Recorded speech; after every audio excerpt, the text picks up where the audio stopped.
છોટા ઉદેપુર જિલ્લા વહીવટીતંત્ર દ્વારા પોતાની તૈયારીને ચકાસવા માટે મોક ડ્રીલનું આયોજન કરવામાં આવ્યું હતું। નવદુર્ગા પેટ્રોલ પંપ પર સીએનજી ગેસ લીકેજની ઘટનાને લઈને તૈયારી ચકાસવામાં આવી હતી। મોક ડ્રીલ દરમિયાન ફાયર વિભાગને જાણ કરાતા તરત જ ફાયરની ટીમ ઘટના સ્થળે પહોંચી હતી। ફાયર વિભાગે આરોગ્ય તેમજ પોલીસને જાણ કરી ઘટના સ્થળે બોલાવ્યા હતા। ફાયર વિભાગે તાત્કાલિક પાણીનો છંટકાવ કરીને લીકેજને કાબૂમાં લેવામાં સફળતા મેળવી હતી। સીએનજી લીકેજમાં 2 જણા ઇજાગ્રસ્ત થતાં આરોગ્ય વિભાગ દ્વારા તાત્કાલિક સારવાર આપવામાં આવી હતી। વહીવટીતંત્રએ સફળતાપૂર્વક મોક ડ્રીલનું આયોજન કર્યું। આજરોજ છોટાઉદેપુર અગ્નિશમન અને તાત્કાલિક સેવા વિભાગ દ્વારા ડિઝાસ્ટરને સંયુક્ત રાખી એક મોક ડ્રીલનું આયોજન કરેલ નવદુર્ગા પેટ્રોલ પંપ પર સીએનજી લીકેજ એન્ડ ફાયર।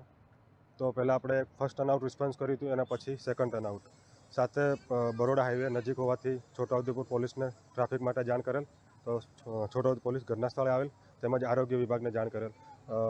2 કેજ્યુલિટી છે જેને શિફ્ટ કરેલી, એવું એક આ પ્રકારનું એક મોક ડ્રીલનું આયોજન પૂરું કરેલું હતું। વહીવટીતંત્ર છોટાઉદેપુર તમામ સ્થળ પર હાજર રહી અને સંપૂર્ણ મોક ડ્રીલ પૂર્ણ કરેલ છે।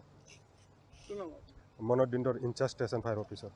નવદુર્ગા પેટ્રોલ પંપ ખાતેથી ઇમરજન્સી કોલ આરોગ્ય શાખા જિલ્લા પંચાયત ખાતે આવ્યો હતો, જેમાં તાત્કાલિક યુદ્ધના ધોરણે ઇમરજન્સી મેડિકલ ટીમ આરોગ્યની જે ઘટના સ્થળે પહોંચી અને સફળતાપૂર્વક જે આગની ઘટના બની એમાં 2 કેઝ્યુઅલ્ટી પણ થઈ હતી, એનું સફળતાપૂર્વક જરૂરી આરોગ્યની સેવા આપીને આ જે આગની ઘટના હતી એને સફળતાપૂર્વક પાર પાડવામાં આવી।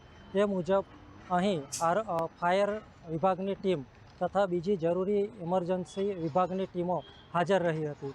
એ રીતના આ આગની ઘટનાને સફળતાપૂર્વક પાર પાડવામાં આવી અને છેલ્લે અંતમાં અમને એવું જાણવા મળ્યું કે આ એક આગની મોક ડ્રીલ હતી, જે અમારા આરોગ્ય વિભાગની ઇમરજન્સી મેડિકલ ટીમે સફળતાપૂર્વક પાર કરી। ડૉક્ટર મનહર રાઠવા, તાલુકા હેલ્થ ઓફિસર, છોટાઉદેપુર। આજરોજ નવદુર્ગા પેટ્રોલ પંપ પર સીએનજી પર ગેસની લીકેજની ઘટના બની હતી, એમાં 108 દ્વારા ફોન કરવામાં આવ્યો હતો ને તાત્કાલિક સમયે આરોગ્ય વિભાગ, વહીવટીતંત્ર, પોલીસ સ્ટાફ તાત્કાલિક સ્થળે હાજર રહી અને જે ગેસ લીકેજ થતો એને પૂરેપૂરો પેક કરવામાં આવ્યો હતો અને તાત્કાલિક ધોરણે વહીવટીતંત્ર એલર્ટ રહ્યું હતું અને એમાં બી સાથ સહકાર અમે આપ્યો હતો।